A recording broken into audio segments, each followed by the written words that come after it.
Bonjour mon frère, bonjour ma sœur, bonjour peuple de Dieu, bonjour, bonsoir où que vous soyez. Je vous salue au nom du puissant de Jésus-Christ.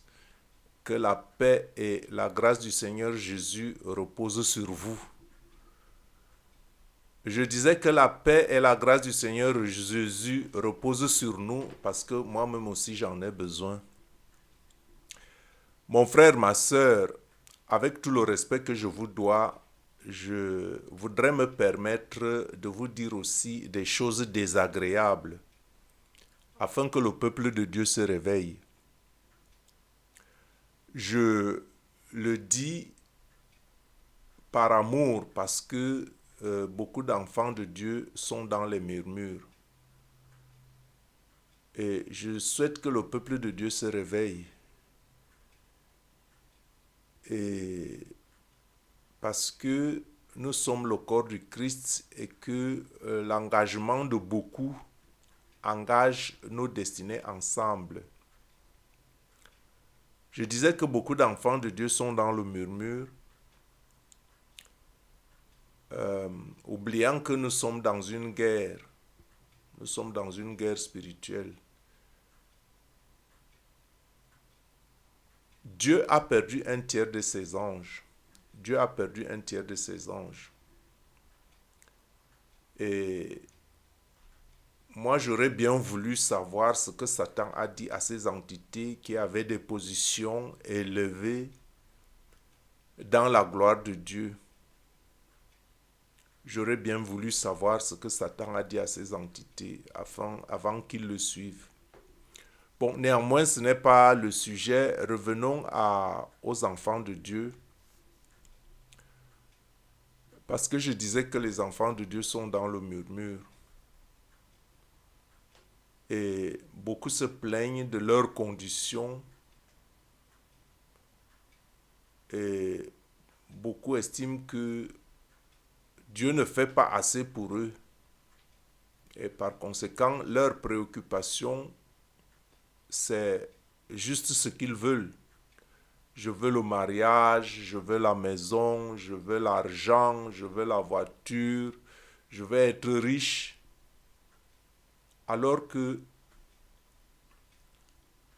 la moisson souffre et la moisson manque d'ouvriers. Ce n'est pas moi qui le dis, c'est les Écritures qui le disent. Beaucoup d'enfants de Dieu quitteront la terre sans savoir ce que Jésus dit dans ses Écritures et ce que Jésus attend d'eux. Ce n'est pas un jugement. Ce n'est pas un jugement. Et je dis cela parce que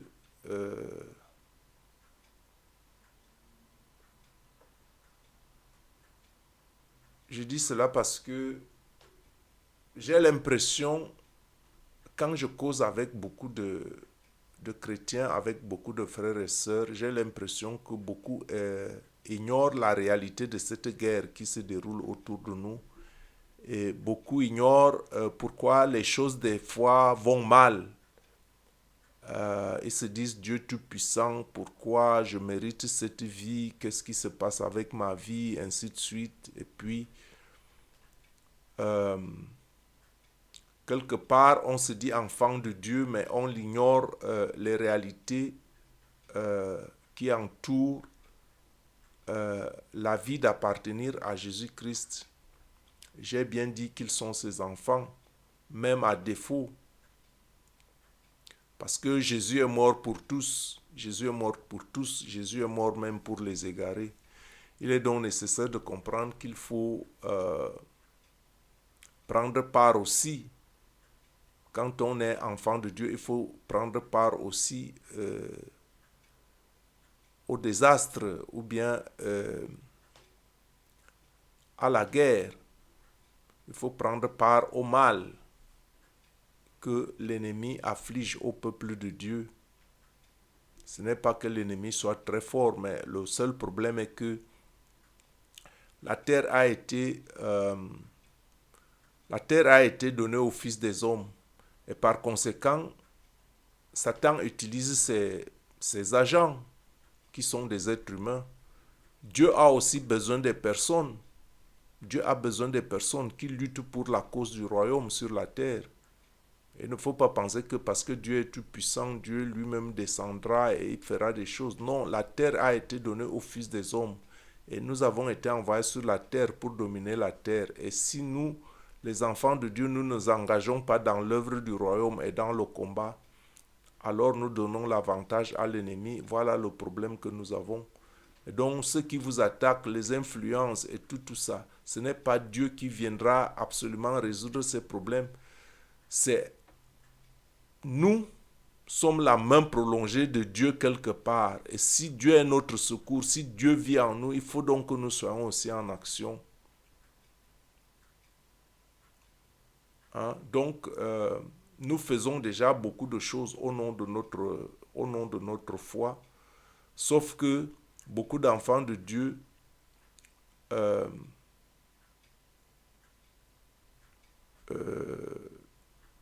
comment dirais-je, beaucoup d'enfants de Dieu font des choses au nom de la foi, sauf ce que dit Jésus ou sauf ce que Jésus attend d'eux. Bon, et ce n'est pas un reproche comme je le dis, ce n'est pas non plus un jugement, mais c'est une réalité. Euh, et voilà pourquoi le Seigneur me met à cœur euh, de dire cette prière de combat spirituel. En fait, même de combat spirituel, c'est une espèce de directive, c'est une espèce de guide scripturaire. C'est-à-dire que on peut s'inspirer de ces passages que nous allons lire afin que nous sachions dans notre combat ce que Dieu veut que nous fassions, ce qui est essentiel. C'est une prière, mais en même temps, elle nous guide à avoir les éléments, à avoir sur quoi nous devons nous appuyer quand nous sommes dans le combat spirituel, quand nous sentons le combat, quand nous sentons la nécessité de prier et de combattre. Et dans ce sens, c'est un peu un enseignement et en même temps une prière, hein, au sujet du combat spirituel, mais un enseignement scripturaire. Et voilà pourquoi nous allons parler de beaucoup de versets, mais qui vont non seulement nous donner la foi et le courage, mais qui sont aussi la parole de Dieu, ce qu'il attend de nous dans le combat spirituel. Donc, que le Seigneur nous vienne en aide par l'obéissance à sa parole et que le Seigneur nous vienne en aide pour un engagement réel à l'œuvre qu'il nous a confiée. Le Seigneur nous a confié une œuvre précise. Il ne faut pas se contenter d'aller à l'église, de s'asseoir du côté des nations pour écouter la parole, hein, afin, comme pour essayer de la relativiser. La parole de Dieu fonctionne. La parole de Dieu est esprit et vie. Et quand nous nous approprions la parole de Dieu, alors cette parole agit en nous et autour de nous et elle accomplit les exploits parce qu'elle est en conformité avec la parole, avec la volonté de Dieu. Parce que la volonté de Dieu doit toujours s'accomplir. Et quand nous nous accaparons de la parole de Dieu qui est sa volonté, alors ces choses-là vont s'accomplir. Et cela est valable aussi même dans le combat spirituel. Et dans ce sens donc,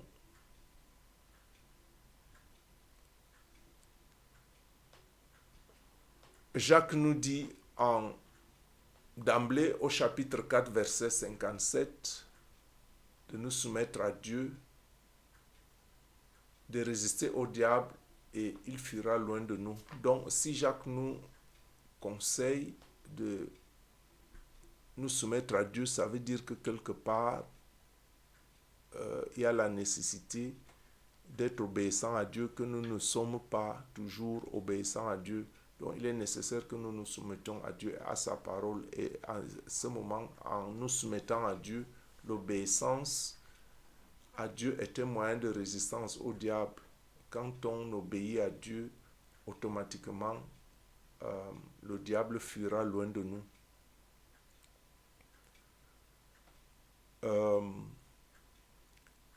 Et donc, les Écritures nous enseignent donc de nous revêtir de l'armure de Dieu. Et c'est l'armure de Dieu,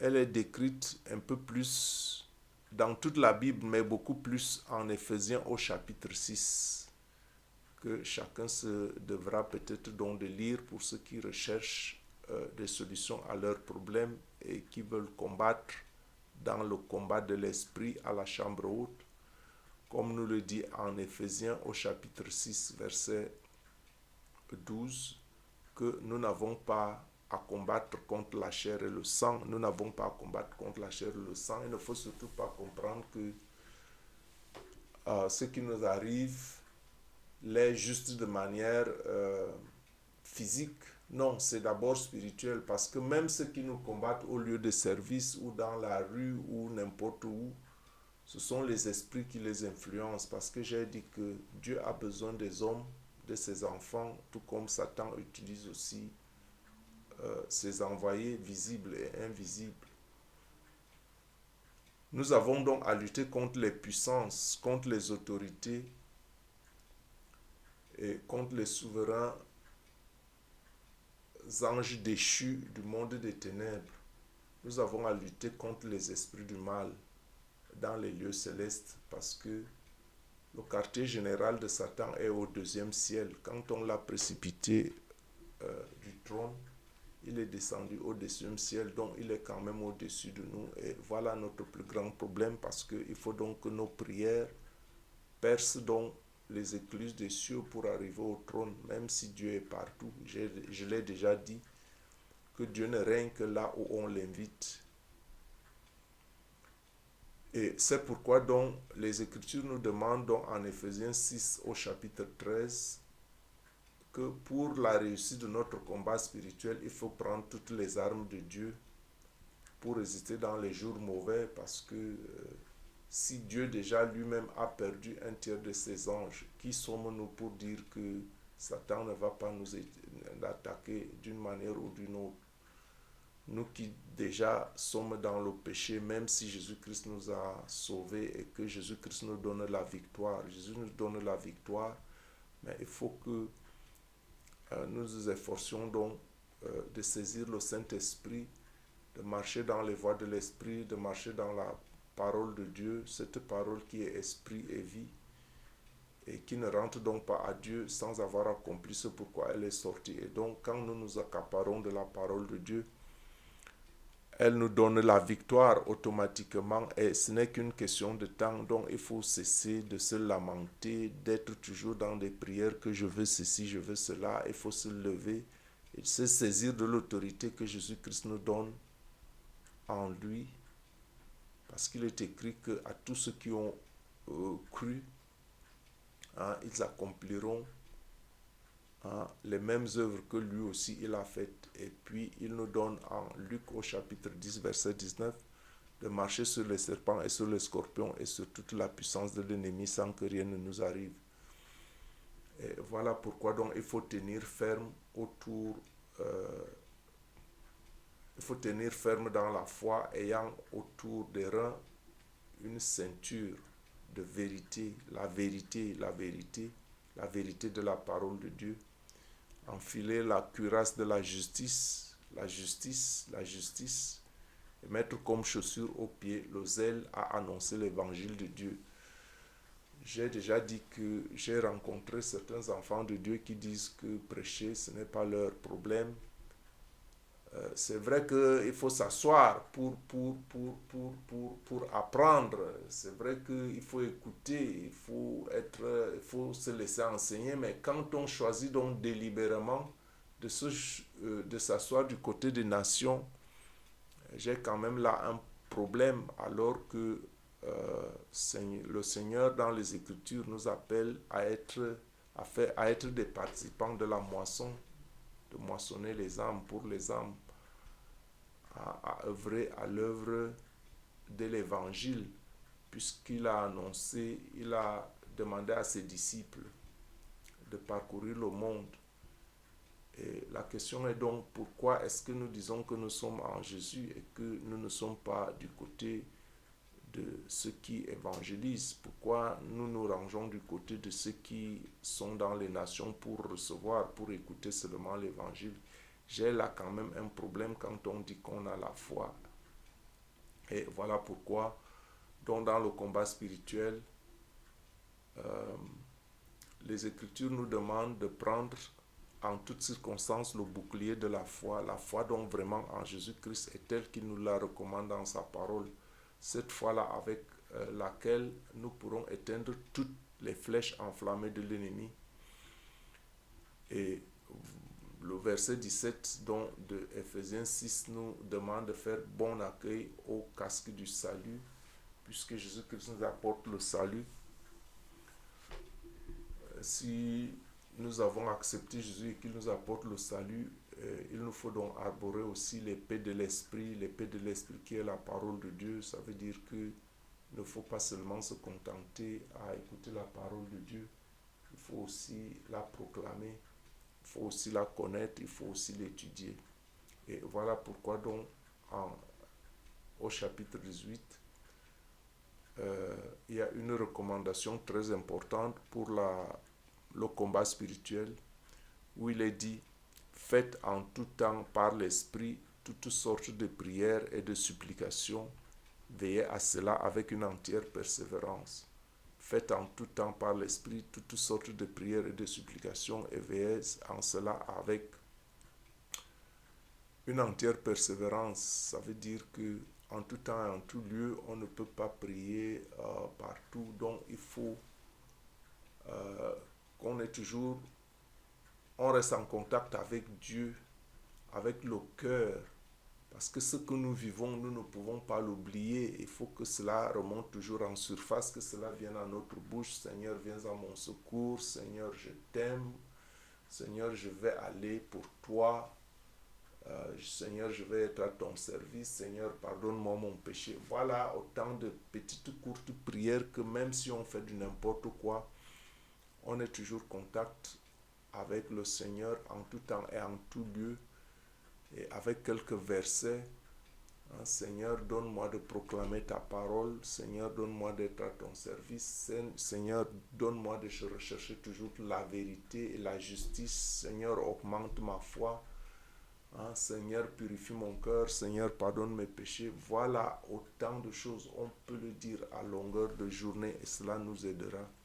Et je saute directement donc en Zacharie, puisque j'ai dit que cette prière va nous aider beaucoup plus aussi à voir ce que disent certains versets clés dans le combat spirituel. Et voilà pourquoi je saute donc en Zacharie au chapitre 4, verset 6, où il est écrit: ce n'est ni par la force ni par la puissance, c'est mon esprit.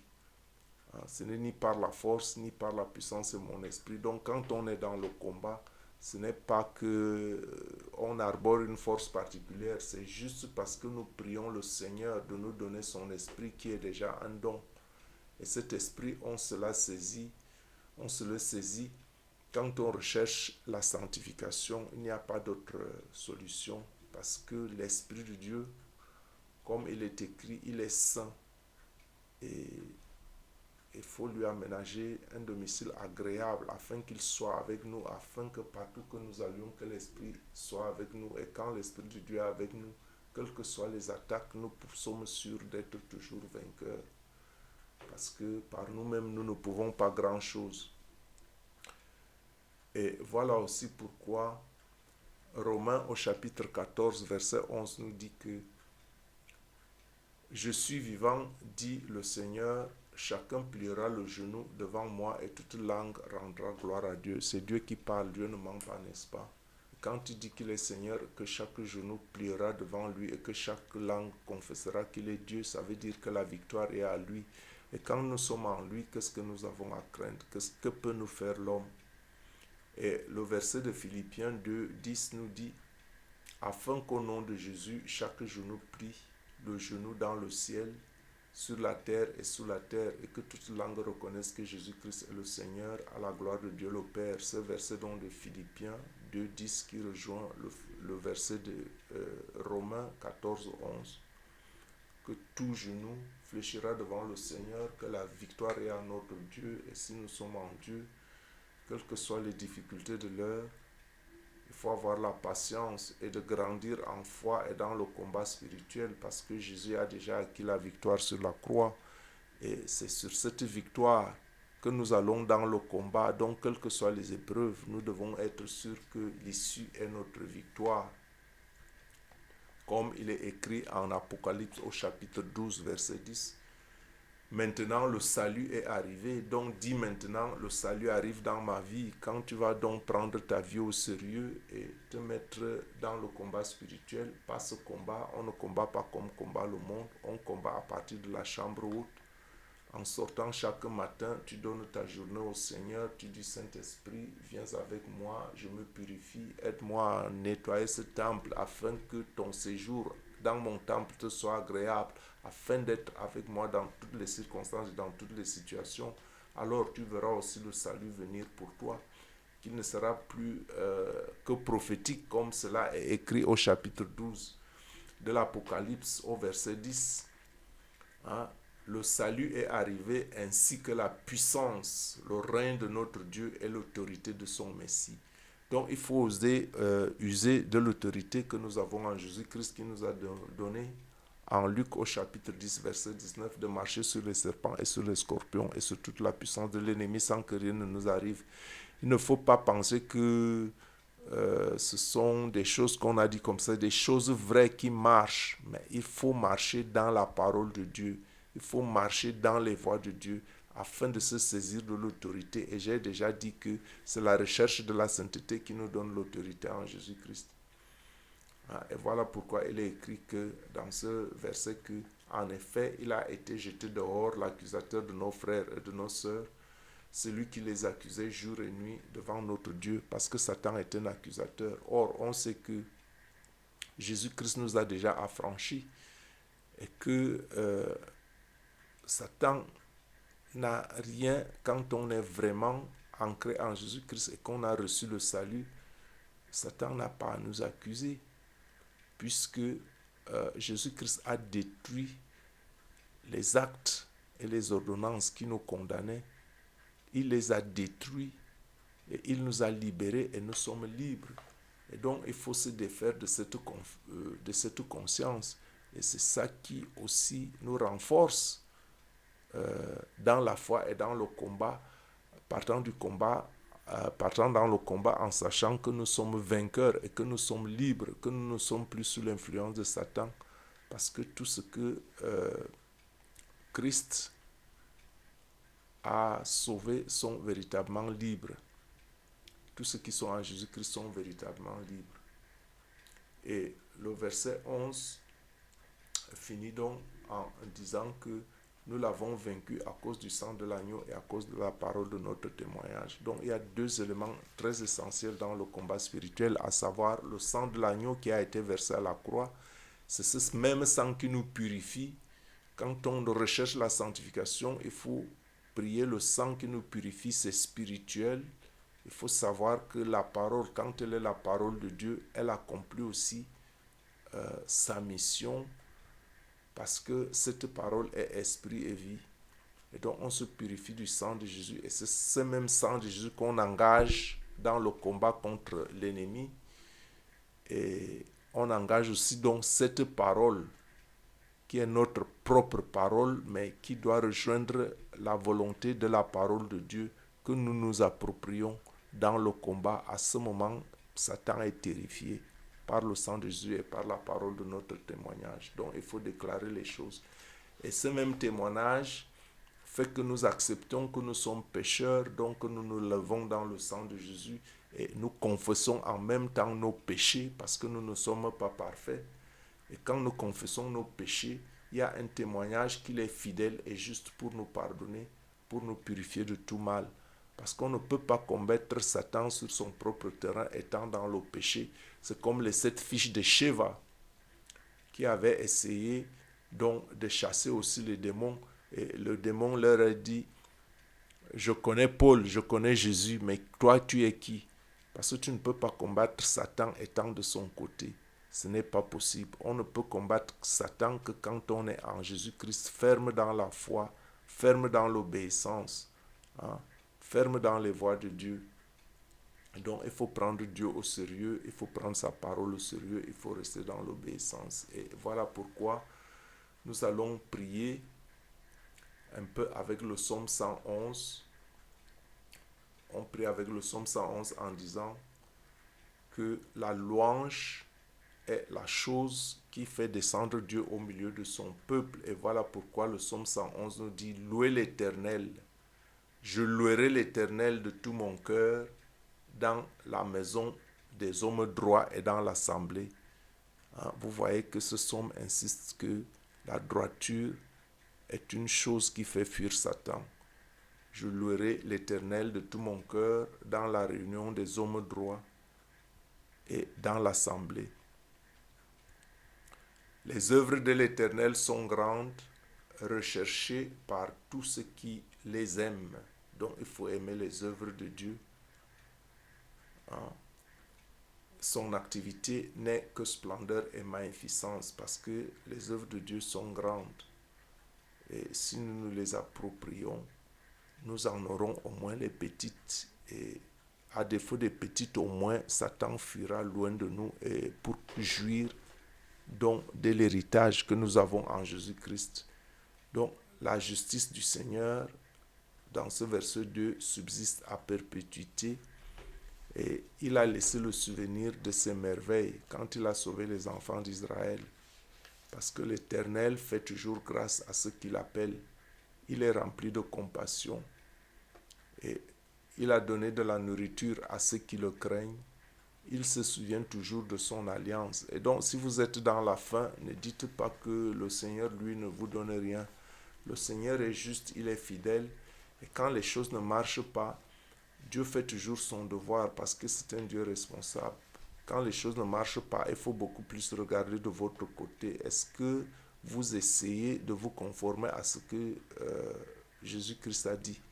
Le malheur de beaucoup de chrétiens, c'est que nous allons à l'église, nous allons aux assemblées. Et des fois, nous choisissons les voies et les enseignements qui se conforment à notre mode de vie, alors que c'est notre mode de vie qui doit se conformer aux Écritures. Voilà pourquoi beaucoup de chrétiens et beaucoup d'enfants de Dieu sont dans la souffrance. Parce qu'ils ne veulent pas s'incommoder, parce qu'ils veulent rester dans une espèce de, je dirais, obéissance désobéissante, comme j'aime le dire. On est dans une obéissance, mais qui n'est pas obéissance à la parole de Dieu. On est dans une obéissance aux doctrines qui se conforment à notre mode de vie de péché. Et puis on se voit la mémoire et beaucoup fuient les Écritures parce qu'ils pensent que cela ne va pas, disons, ils ont une conscience libre comme si rien n'était. Ce n'est pas parce que vous prétendez ne pas être en connaissance des Écritures que cela vous libère. Non, cela vous tient plutôt enchaîné parce qu'il n'y a que la vérité qui est en Jésus-Christ qui est affranchie. Si vous restez dans les mensonges, dans les faux enseignements, cela vous donne une liberté apparente de faire ce que vous voulez, mais en fait vous êtes enchaîné. Et voilà pourquoi le démon entre dans votre vie, parce que le démon entre dans nos vies d'abord par la mauvaise connaissance et l'ignorance. Et puis quand on a donc passé vérité, le manque de vérité, le mensonge, ce sont des ténèbres. Et voilà pourquoi il est écrit au chapitre 5 que Dieu donne la nourriture à ceux qui le craignent. Donc si tu es dans la faim quelque part, pose-toi la question, mais pourquoi Dieu ne me donne pas la nourriture qu'il donne à ses enfants? Il faut savoir qu'il y a quelque chose qui ne marche pas. Je ne dis pas que tous ceux qui souffrent ne sont pas en Jésus-Christ, mais je dis que Dieu fait toujours son devoir. Et même qu'il fait son devoir au-delà. Posez-vous la question si vous ne vous êtes pas fait voler par Satan. Ouais, parce que quand il trouve une certaine porte, une certaine faiblesse, qu'il entre dans votre vie, il s'accapare de tout, même ce que Dieu vous a donné. Et donc même les choses que vous demandez à Dieu, c'est sûr que Dieu vous les a déjà données et que vous vous êtes volé. Vous vous êtes fait voler. Parce que Dieu montre toujours la puissance de son bras à son peuple, comme nous le dit le verset 6. La puissance de ses œuvres, en lui donnant l'héritage d'autres nations. Donc Dieu donne toujours un héritage. Dieu n'envoie personne vraiment sur la terre. Et c'est comme le Seigneur me rappelait que quand quelqu'un n'a absolument rien, c'est qu'il a été asservi par Satan. Donc les œuvres de Dieu sont des œuvres puissantes. Les œuvres de ses mains, c'est la vérité et la justice. Tous ces degrés sont dignes de confiance, bien établis pour toute l'éternité. Il fait tout avec vérité et droiture. Il a envoyé la libération à son peuple, tout comme il nous a envoyé la libération par Jésus-Christ. Et il prescrit son alliance pour toujours. Son nom est saint et redoutable. Et cette alliance, nous devons faire notre part parce que Dieu a déjà fait sa part d'alliance. Et par conséquent, la crainte de l'Éternel est le commencement de la sagesse, nous dit donc le verset 10.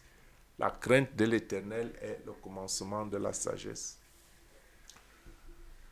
Tous ceux qui respectent ces décrets ont une raison saine de ne rien craindre. Tous ceux qui respectent les décrets de l'Éternel ont une saine raison de ne rien craindre. Sa gloire subsiste à perpétuité. Donc maintenant, nous allons prier le psaume 142, le psaume de David, la prière de David lorsque lui-même était poursuivi. Parce que je ne dis pas que tout ce qui vous arrive, c'est parce que vous êtes dans le péché, mais il faut savoir que Dieu fait toujours sa part et tout ce qui nous arrive, il y a toujours une raison à cela. Par exemple, Dieu a dit que David était l'homme selon son cœur, mais quand même, à un certain moment donné de sa vie, David a été en difficulté, il a été obligé de fuir et voilà pourquoi il s'est retrouvé dans une grotte et il a dit cette prière que nous répétons aussi ici, à pleine voix je crie à l'Éternel, à pleine voix j'implore l'Éternel, je lui expose ma plainte et je lui raconte ma détresse. Quand mon esprit est abattu en moi, toi tu connais mon sentier. Sur la route où je marche, on m'a tendu un piège. Regarde à droite et constate-le, personne ne me reconnaît et je ne sais plus où trouver refuge, personne ne s'inquiète de ma vie. Éternel, c'est à toi que je crie, je dis, tu es mon abri, ma part au pays des vivants. Sois attentif à mes cris, car je suis bien faible. Délivre-moi de ceux qui me poursuivent, car ils sont plus forts que moi. Fais-moi sortir de ma prison, afin que je célèbre ton nom. Les justes viendront m'entourer quand tu m'auras fait du bien. Donc, cette prière de David dans la grotte, nous la personnifions parce que quelque part aussi nous sommes dans la prison entre les griffes de Satan qui accule de toutes parts, comme un lion rugissant, cherchant qui il va dévorer. Et donc, nous crions à l'Éternel comme David l'a aussi fait et on va donc finir cette prière de combat spirituel, cet enseignement sur le combat spirituel avec le psaume 147 qui nous dit que louer l'Éternel est une forme de combat aussi, parce que quand on loue Dieu, Dieu est assis au milieu de la louange de son peuple. Voilà pourquoi il est important de glorifier son nom et on va le glorifier avec le psaume 147. Louez l'Éternel, oui, il est bon de célébrer mon Dieu. Il est agréable, il est convenable de le louer. L'Éternel reconstruit Jérusalem. Il rassemble les exilés d'Israël. Il guérit ceux qui ont le cœur brisé et pense leurs blessures. Il compte le nombre des étoiles et leur donne tout un nom. Notre Seigneur est grand, puissant par sa force. Son intelligence est sans limite. L'Éternel soutient les malheureux, mais il abaisse les méchants jusqu'à terre. Chantez en l'honneur de l'Éternel avec reconnaissance. Célébrez notre Dieu avec la harpe. Il couvre le ciel des nuages. Il prépare la pluie pour la terre. Il fait pousser l'herbe sur les montagnes. Il donne la nourriture au bétail et aux petits du corbeau quand il crie. Ce n'est pas la vigueur du cheval qu'il apprécie. Ce n'est pas au mollet de l'homme qu'il prend plaisir. L'Éternel prend plaisir en ceux qui le craignent. L'Éternel prend plaisir en ceux qui le craignent. L'Éternel prend plaisir en ceux qui le craignent, en ceux qui s'attendent à sa bonté. Seigneur, notre attente est grande, viens à notre secours. Jérusalem, célèbre l'Éternel, Sion, loue ton Dieu, car il renforce les verrous de tes portes, il bénit tes filles au milieu de toi, il donne la paix à ton territoire. Il te terrasse, il te rassasie du meilleur blé, il envoie les ordres sur la terre, sa parole court avec rapidité. Il fait tomber la neige pareille à de la laine. Il répand la gelée blanche comme de la cendre. Il lance la glace sous forme de grêlon. Qui peut résister devant ce froid qu'il provoque? Il envoie sa parole et il les fait fondre. Il fait souffler son vent et l'eau coule. Il révèle sa parole à Jacob, ses prescriptions et ses jugements à Israël. Il n'a pas agi de cette manière pour toutes les nations et elles ne connaissent pas les jugements, ces jugements. Louez l'Éternel. Donc, vous voyez, Dieu s'adresse à son peuple, Dieu juge son peuple, Dieu donne des prescriptions à son peuple, à nous de jouer, à nous de les respecter, à nous de marcher dans ses voies et à nous de prendre soin de son œuvre et lui, il prendra aussi soin de nous. Soyez bénis au nom du puissant de Jésus-Christ. Amen. Soyez bénis.